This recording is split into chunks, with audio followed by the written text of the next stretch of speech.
We've all drafted somebody in the first couple rounds early on in our fantasy football drafts that has left us incredibly disappointed. They've blown up our teams. It happens. Well, today we're going to talk 3 wide receivers that you should avoid in the upcoming 2025 fantasy football season. What is up? Welcome to the channel. Hit that thumbs up button. Let us know the wide receivers that you guys at home are avoiding in the comment section below, and maybe hit that subscribe button if you're coming across the channel for the very first time. And if you are looking for a new place to play daily fantasy this year, may we suggest Underdog Fantasy. You can use code UnderdogOS to receive $1,000 in bonus cash as well as a free pick. And these bonuses do vary per state, so just make sure you look into it when signing up. I am Ninja from Oddshark. He is Nick Holz. Nick, I want to talk landmine wide receivers here. Who do you got first?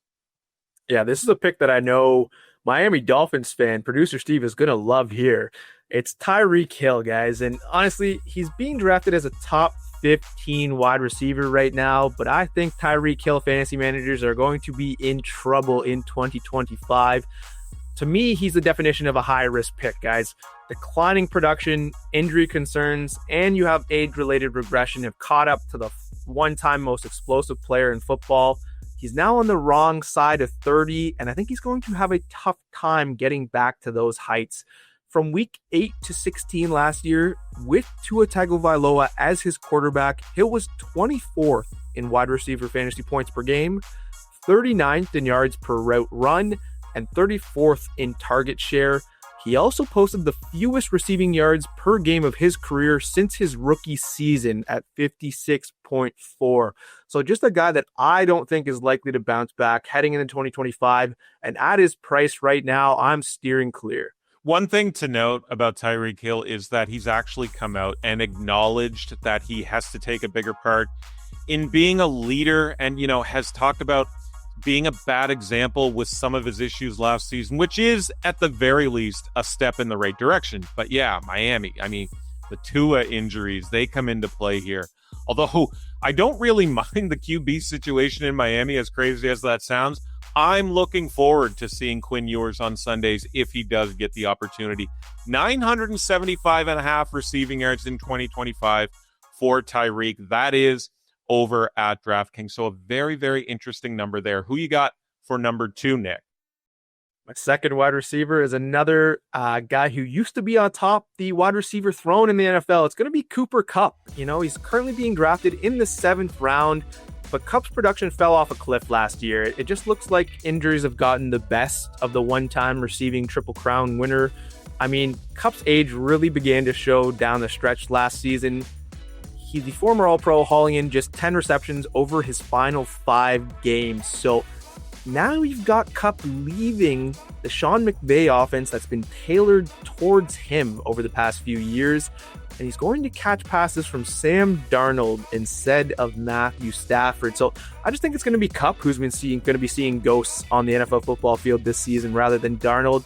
Just age, injuries, and a downgrading situation there makes him a wide receiver to avoid for me in 2025. And since that monster 2021 season, and you saw the graphic there, he's steadily regressed in each campaign when it comes to receiving yards.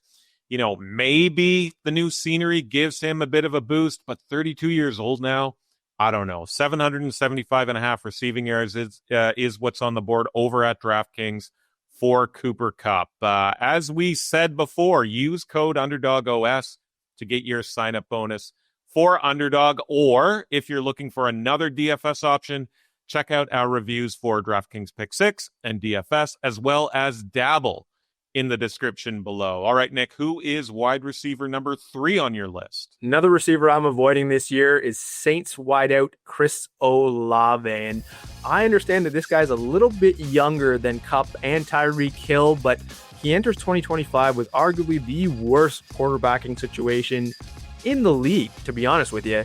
You're either starting Spencer Rattler, who didn't look particularly great in limited action last season, rookie quarterback Tyler Shaw, who's a 26-year-old rookie who backed up Justin Herbert at Oregon, or Jake Haener, another late-round quarterbacking pick. So I just don't have a lot of faith in the Saints' offense this season.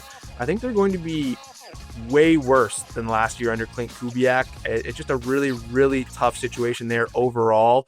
I just think there's far better value at his current ADP of 76, which means most are grabbing him right now in the 6th or 7th round.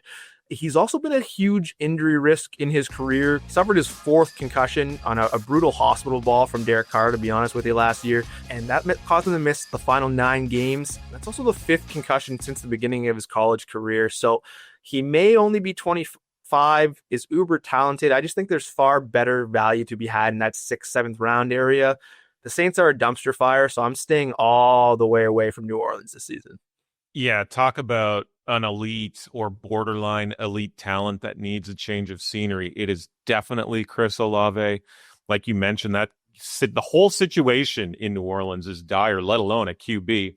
Couple magical games early on last season, but that team absolutely fell off a cliff real fast. 825 and a half receiving yards at DraftKings for Chris Olave.